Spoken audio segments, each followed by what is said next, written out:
Hi, AP Stats. These are our two FRQs for class today. I think I'll make one video for the first FRQ and a second video for the second FRQ. So I was unable to hand these out to you, but here's the problem that we were going to put in our journal. The tire manufacturer designed a new tread pattern for its all-weather tires. Repeated tests were conducted on cars approximately the same weight, traveling at 60 miles per hour. The tests showed that the new tread pattern enables the cars to stop completely in an average distance of 125 feet with a standard deviation of 6.5 feet, and that the stopping distances are approximately normally distributed. So we have a few pieces of information. So we've got our population mean, and we've got our population distribution, standard deviation, and we're dealing with results that were normally distributed. This problem will allow us to practice normal distribution,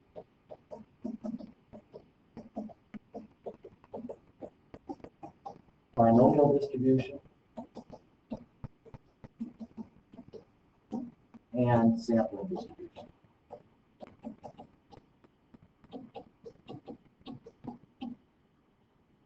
We'll head to part A. Part A, what is the 70th percentile of the distribution of stopping distances? So percentile, recall, that is going to be the percent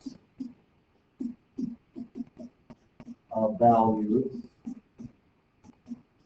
less than or equal to a given value. So visually, we'll have our population distribution is normally distributed. Here's our mean stopping distance and our standard deviation. And the 70th percentile, I'm just going to estimate, it's all right here.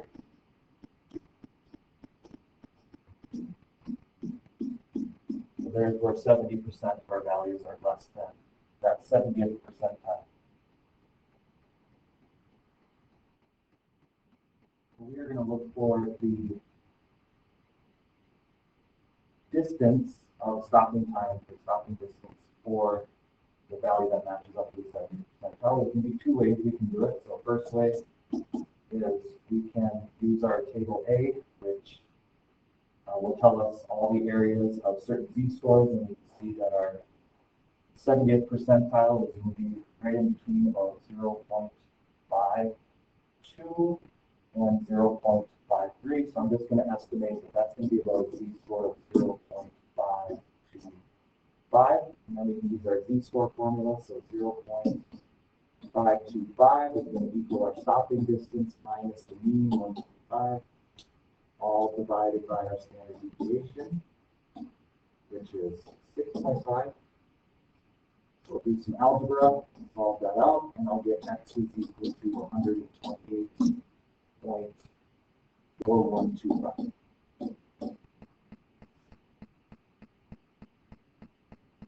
Second way I can do it is I can use inverse norm on my calculator. So we're going to take second, then bars, which has the little distribution above it. And then in our menu, we'll do an area of 0.7. Our mean was 1.5. Our standard deviation was 6.5, and we're doing area to the left. Hit enter, and we'll get our approximate results. It's a little different than what we got with our z-score, because I was kind of estimating our z-score. But just keep in mind that you'll have to say the syntax. So you'll mark this is the area, this is the mean, this is your standard deviation, and you want area to the left.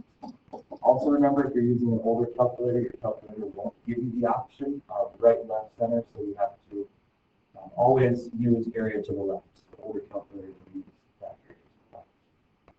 There's our answer for A. For B, what is the probability that at least 2 cars out of 5 randomly selected cars in the study will stop at a distance that is greater than the distance calculated by A? First, I'll define my random variable, so I'm going to let x equal stopping distance greater than 128 feet.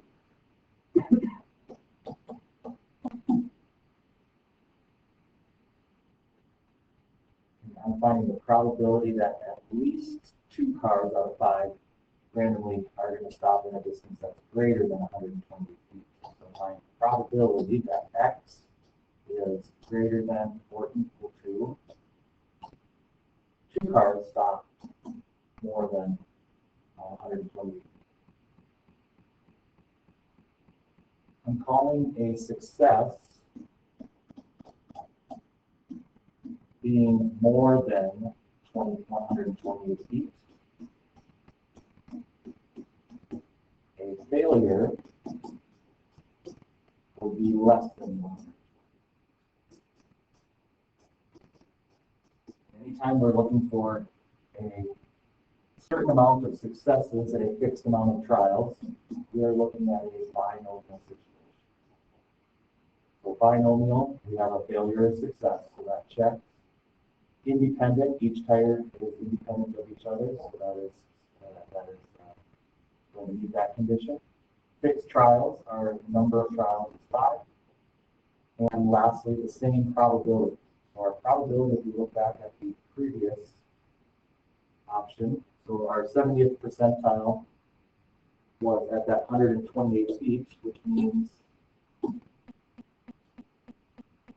any tire that's going over 128 feet, there's going to be a 30% chance.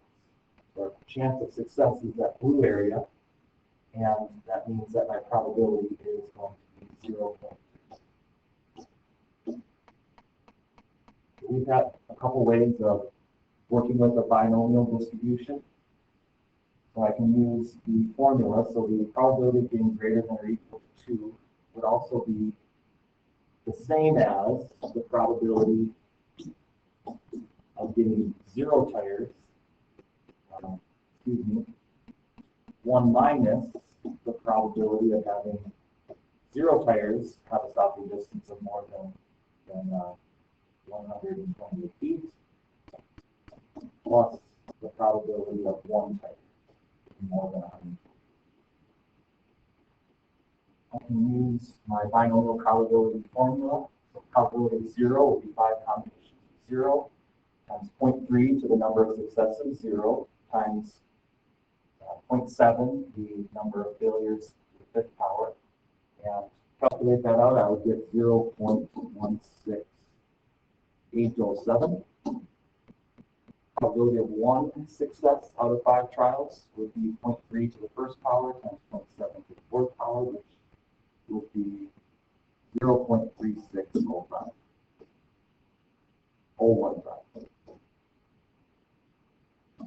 So all in all, I'll take 1 minus the sum of those, which is 0.52822, and gives me my probability, which is 0.4717.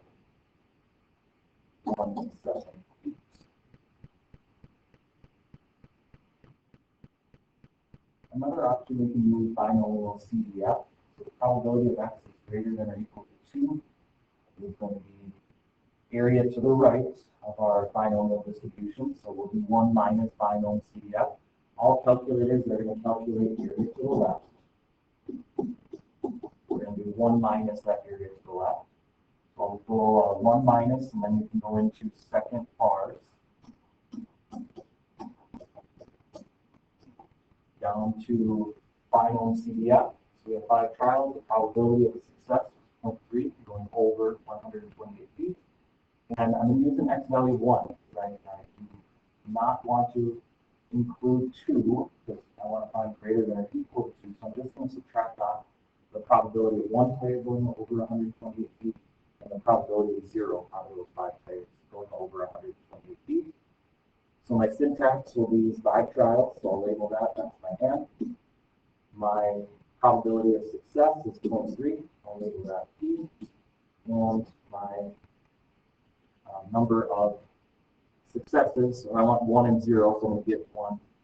And then to the left of that, 0. And 1 minus that is going to give you my probability of 0.168. 0.717. There's our probability of at least 2 of the tires going over, label that X, going over 128 feet out of 5 total tracks, which was exactly what we got on the first method.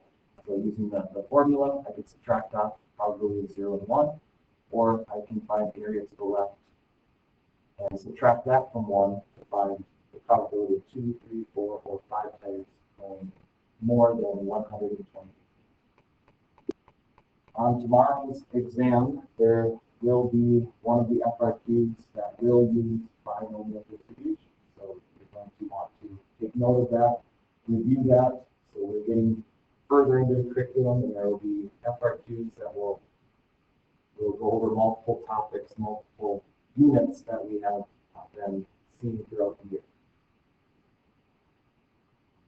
Part C, what is the probability that a randomly selected sample of 5 cars in the study will have a mean stopping distance of at least 130 feet?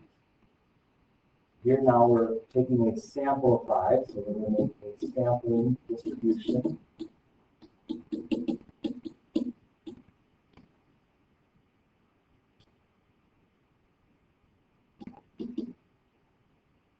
All possible samples of n equals 5 and calculate the probability that the distance is going to be at least 130 feet. Well, say x equals a stopping distance of more than 130 feet.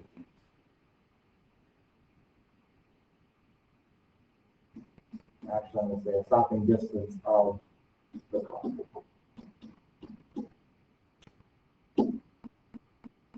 We'll set up our sampling distribution. So the mean of our sampling distribution is going to be 125 feet. Standard deviation of our sampling distribution is going to be 6.5 divided by the square root of 5, which is equal to 2.9069. So we can draw out our sampling distribution. Since our population was normal, our sampling distribution is also normal. So CLT does not apply here, so we don't have to worry about being more than samples of 30, more than or equal to.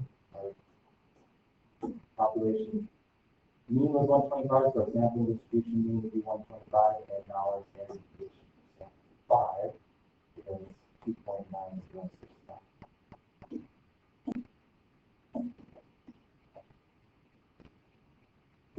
Estimate our 30 can be over here somewhere, and we're looking for the probability that our sample is going to be greater than or equal to 150. So we'll find a z-score and then calculate that probability.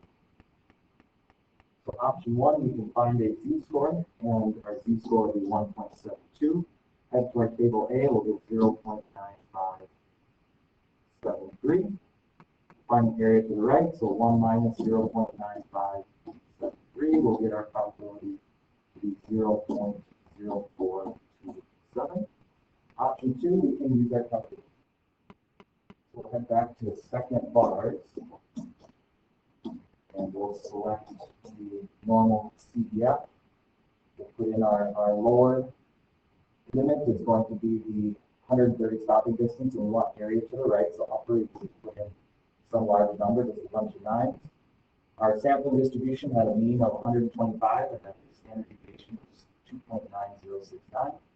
So our normal CDF, we want to make sure we label the syntax, so this is going to be our lower, our upper, our mean of our standard deviation, or our sampling distribution, and our standard deviation of our sampling distribution. And we get a result of probability that mean of 5 cars is going to have stopping distance greater than 130, so we can do 0.0427. Similar to what we got in the previous method. So that wraps up the FRQ that we were going to go over today in class. So you don't have a copy of it, but you can copy it down and put that in your journal. The slides after this page are the scoring guide from AP Classroom, so you can review those and check to see how it's graded and the different components that you must need to get and be essentially correct on this problem. So that wraps up this video. We'll head and do video number 2, which will be our last FRQ, our second FRQ that we will do in class.